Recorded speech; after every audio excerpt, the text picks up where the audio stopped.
ನಾನೊಬ್ಬ military man ಆದರೆ ನನಗೆ ಆ ಜಮೀನು ಇಲ್ಲದೆ ಜಮೀನು ಕೊಡುತ್ತೆ, ಸೈಟ್ಲೆಸ್ ಅಂದರೆ ಸೈಟ್ ಕೊಡುತ್ತೆ.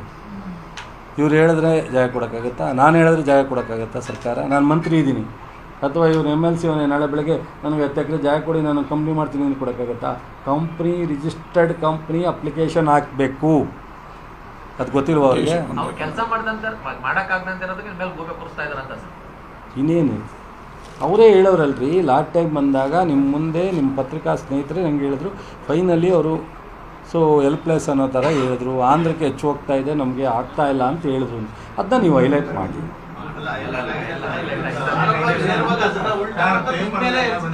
ಅದು ಉಲ್ಟಾ ಹೊಡೆದು ಮಾಡ್ತಾರೆ. ಅದೇನಾಗುತ್ತೆ, ನಿಮ್ಮದು ಧರ್ಮ, ವಿರೋಧ ಪಕ್ಷರಿಗೂ ಒಂಚೂರು ಹೆಚ್ಚು ಕೊಡಬೇಕು, ಅದಕ್ಕೆ ಕೊಡ್ತೀರಾ, ತಪ್ಪು ಅಂತ ನಾನು ಹೇಳಲ್ಲ. ಆದರೆ ಸತ್ಯನೂ ಒಂದು ಕಡೆ ಇದನ್ನು ನೋಡ್ಬೇಕಾರ ನೀವು.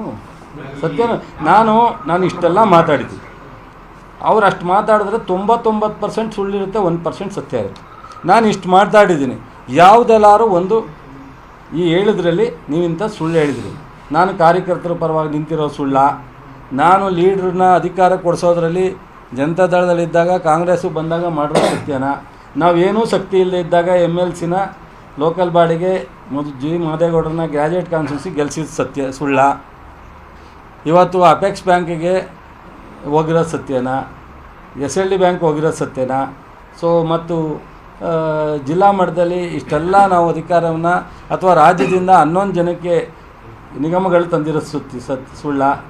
ಇವರು ಪ್ರೈಮ್ ಮಿನಿಸ್ಟರ್ ಆದಾಗ ಎಷ್ಟು ಜನಕ್ಕೆ ಈ ರಾಜ್ಯದಲ್ಲಿ ಈ ಜಿಲ್ಲೆಯಲ್ಲಿ ಕೊಡಿಸಿದ್ರು? ಇವರು ತಂದೆ ಮುಖ್ಯಮಂತ್ರಿ ಆದಾಗ KPSC ಯಾರಾದ್ರೂ ಮೆಂಬರ್ ಮಾಡಿದ್ರಾ? ಅಥವಾ ಯಾವುದಾರ ಟಾಪ್ ಲೆವೆಲ್ಗೆ ಮಂಡ್ಯದವರಿಗೆ ಒಂದು ಸ್ಥಾನಮಾನ ಕೊಟ್ಟಿದ್ರೆ ಕಾನ್ಸ್ಟಿಟ್ಯೂಷನ್ದು?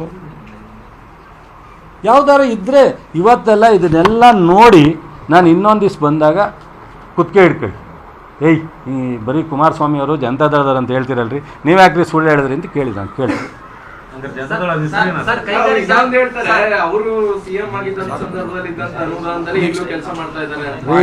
ಒಂದು ನಿಮಿಷ ಹೇಳ್ತೀನಿ ಕೇಳಿ, ಇದೆಲ್ಲ ಹೇಳಿದ್ರೆ ದಯವಿಟ್ಟು ಬೇಜಾರು ಮಾಡ್ಕೋಬೇಡಿ.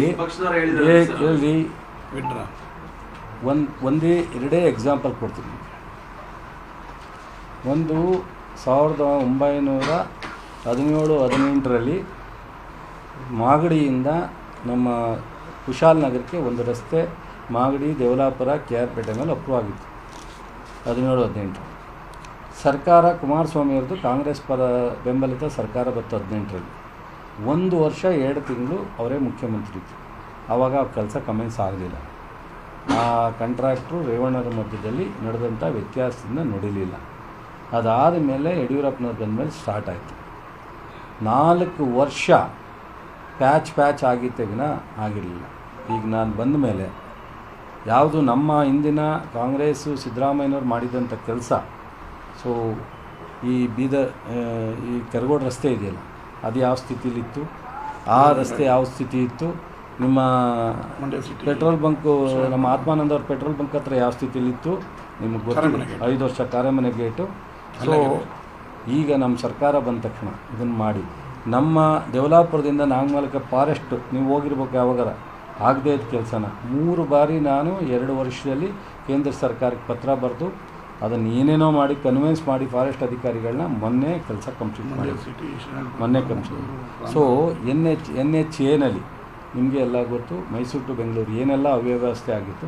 ನಮ್ಮ ಸರ್ಕಾರ ಬಂದ ಮೇಲೆ ಕೇಂದ್ರ ಸರ್ಕಾರದ ಮೇಲೆ ಒತ್ತಡ ತಂದು, ಸೊ ಗಡ್ಕರಿಯವ್ರ ಮೇಲೆ ಒತ್ತಡ ತಂದು ಅದನ್ನು ಅಷ್ಟೋ ಇಷ್ಟೋ ಒಂದು ಮಟ್ಟಕ್ಕೆ ತಂದು ಸಿಟಿ ಒಳಗಡೆ ಶ್ರೀರಂಗಪಟ್ಟಣ ಮಂಡ್ಯಕ್ಕೆ 33 ಕೋಟಿ, ಅಲ್ಲಿಗೆ 13 ಕೋಟಿ, ಮದ್ದೂರಿಗೆ 13 ಕೋಟಿ, 60-70 ಕೋಟಿಯನ್ನು ರಾಮನಗರ ಮಂಡ್ಯ ಇದು ಕೊಡಿಸಿತ್ತು.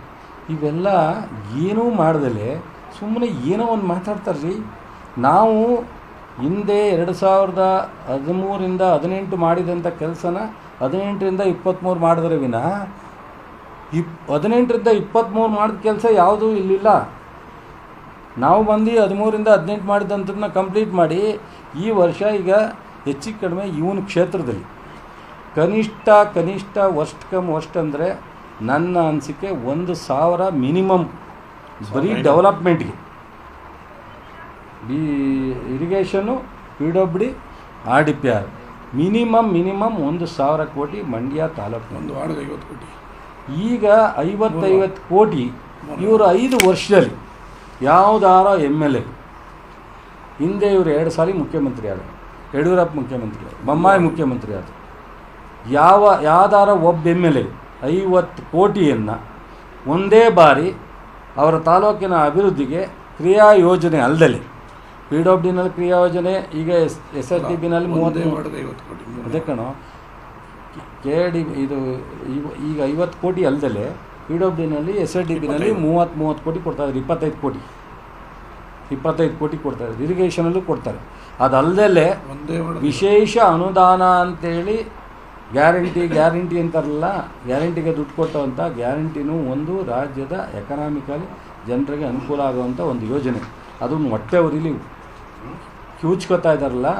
50 ಕೋಟಿ ಈ 25 ವರ್ಷದಲ್ಲಿ ಯಾರಾದರೂ ಒಬ್ಬ ಮುಖ್ಯಮಂತ್ರಿ 50 ಕೋಟಿ ತಲಾ 224 ಕ್ಷೇತ್ರದಲ್ಲಿ 138 ಜನ MLAಗೆ ವಿರೋಧ ಪಕ್ಷದವ್ರಿಗೂ 25 ಕೋಟಿ ಕೊಟ್ಟು ನಮ್ಮ ಆಡಳಿತ ಪಕ್ಷದವ್ರಿಗೆ 50 ಕೋಟಿ ಕೊಟ್ಟಿರೋ ನಿರ್ದೇಶನ ಕುಮಾರಸ್ವಾಮಿಯವರಿದ್ದರೆ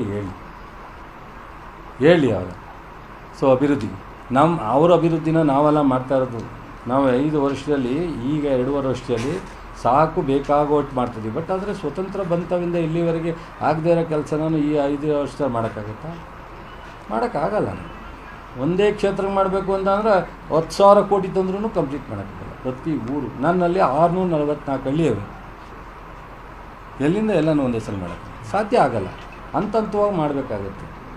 ನೋಡಿ, ನಾನು ಅದಕ್ಕೆ ನಿಮ್ಗೆ ಎಷ್ಟೋ ಸಲ ಹೇಳ್ತೀನಿ, ನನ್ನ ಮುಂದೆ ರಾಜ್ಯದ BJP ನಾಯಕರು ಯಾರು ಬಂದು ಎದುರುಗಡೆ ಕೂತ್ಕೊಳ್ಳಿ, ಕಾರ್ಯಕರ್ತರ ವಿಚಾರನ, ಪಕ್ಷದ ವಿಚಾರನ, ಅಭಿವೃದ್ಧಿ ವಿಚಾರನ ಏನು ಬೇಕಾದ್ರೂ ಅವ್ರ ಜೊತೆ ನಾನು ಸಂಪರ್ಕ ಮಾತಾಡ್ಲಿಕ್ಕೆ ನಡೀತಿ. ಸುಮ್ಮನೆ ಏನೇನೋ ಮಾತನಾಡ್ತಕ್ಕಂಥದ್ರಲ್ಲಿ ಅರ್ಥ ಇಲ್ಲ. ನಾನು ಸುರೇಶ್ ಗೌಡನಿಗೂ ಉತ್ತರ ಕೊಡ್ಲಾ, ಅಂದಾನಿಗೂ ಉತ್ತರ ಕೊಡ್ಲಾ? ಅವಶ್ಯಕತೆ ಇದೆಯಾ ನನಗೆ ಉತ್ತರ ಕೊಡೋದಕ್ಕೆ? ಅವ್ರು ಮಾತಾಡೋರಿಗೆಲ್ಲ ಉತ್ತರ ಕೊಡೋಕ್ಕೆ ಅವಶ್ಯಕತೆ. ನೀವು ಎಲ್ಲ ಕಾಫಿ ಕುಡೀರಿ ಎಲ್ಲಾರ. ಇವತ್ತು ಸ್ವತಂತ್ರ ಕನ್ನಡ ರಾಜ್ಯೋತ್ಸವ ಆಚರಣೆ ಮೇಲೆ ನಾನು ಹೇಳಿದ್ದೆಲ್ಲನೂ ಒಂದು ಸ್ವಲ್ಪ ರೀಕಾಲ್ ಮಾಡಿ. ಚಲುವರಾಯ ಸ್ವಾಮಿ ಸುಮ್ಮನೆ ಹೇಳ್ದವನ 87ನೇ ಕನ್ನಡ ರಾಜ್ಯೋತ್ಸವ ಇಡೀ ರಾಜ್ಯ ಇಡೀ ರಾಷ್ಟ್ರ ಹೋಗ್ತು.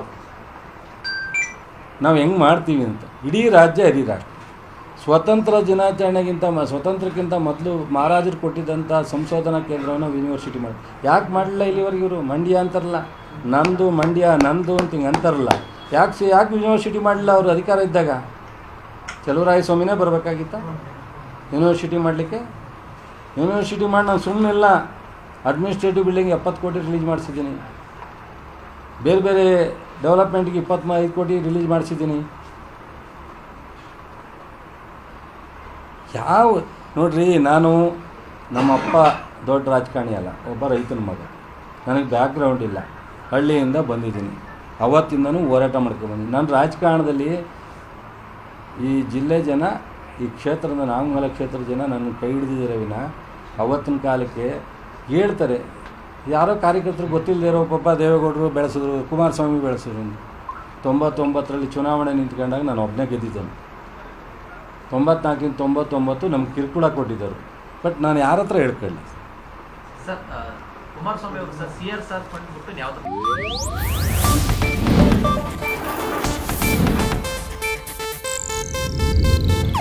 ಇದು ಏಷ್ಯಾನೆಟ್ ನ್ಯೂಸ್ ನೆಟ್ವರ್ಕ್ ಪ್ರಸ್ತುತಿ.